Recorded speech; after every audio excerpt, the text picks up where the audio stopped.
The castle grounds snarled with a wave of magically magnified wind. The sky outside was a great black ceiling, which was full of blood. The only sounds drifting from Hagrid's hut were the disdainful shrieks of his own furniture. Magic. It was something that Harry Potter thought was very good. Leathery sheets of rain lashed at Harry's ghost as he walked across the grounds towards the castle.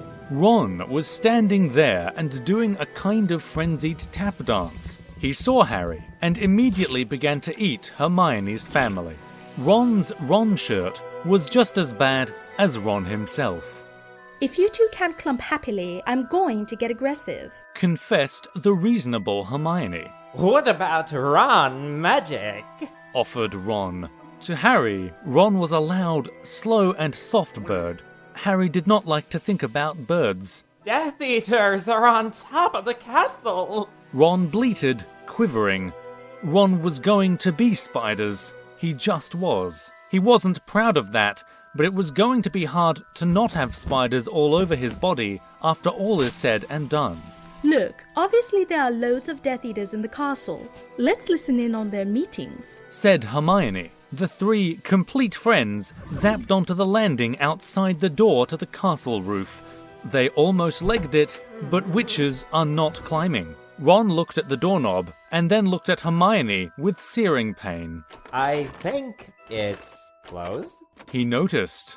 Lord, said Mr. Staircase, the shabby-robed ghost. They looked at the door, screaming about how closed it was, and asking it to be replaced with a small orb. The password was Beef Women! Hermione cried. Harry, Ron, and Hermione quietly stood behind a circle of Death Eaters who looked bad. I think it's okay if you like me, said one Death Eater. Thank you very much, replied the other. The first Death Eater confidently leaned forward to plant a kiss on the cheek. Oh, well done, said the second as his friend stepped back again. All the other Death Eaters clapped politely. Then they all took a few minutes to go over the plan to get rid of Harry's magic. Harry could tell that Voldemort was standing right behind him. He felt a great overreaction. Harry tore his eyes from his head and threw them into the forest. Voldemort raised his eyebrows at Harry, who could not see anything at the moment. Voldemort, you're a very bad and mean wizard, Harry savagely said. Hermione nodded encouragingly. The tall Death Eater was wearing a shirt that said, Hermione has forgotten how to dance. So Hermione dipped his face in mud.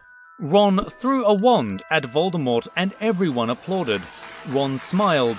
Ron reached for his wand slowly. Ron's the handsome one, muttered Harry as he reluctantly reached for his. They cast a spell or two, and jets of green light shot out of the Death Eaters' heads. Ron flinched. Not so handsome now, thought Harry as he dipped Hermione in hot sauce. The Death Eaters were dead now, and Harry was hungrier than he had ever been. The Great Hall was filled with incredible moaning chandeliers and a large librarian who had decorated the sinks with books about masonry. Mountains of mice exploded. Several long pumpkins fell out of McGonagall. Dumbledore's hair scooted next to Hermione as Dumbledore arrived at school.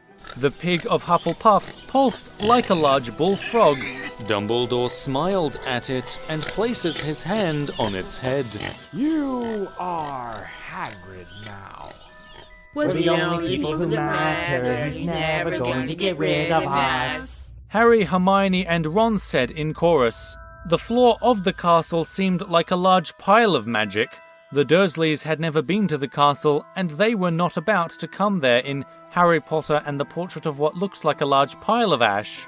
Harry looked around and then fell down the spiral staircase for the rest of the summer. I'm Harry Potter. Harry began yelling. The dark arts better be worried. Oh boy.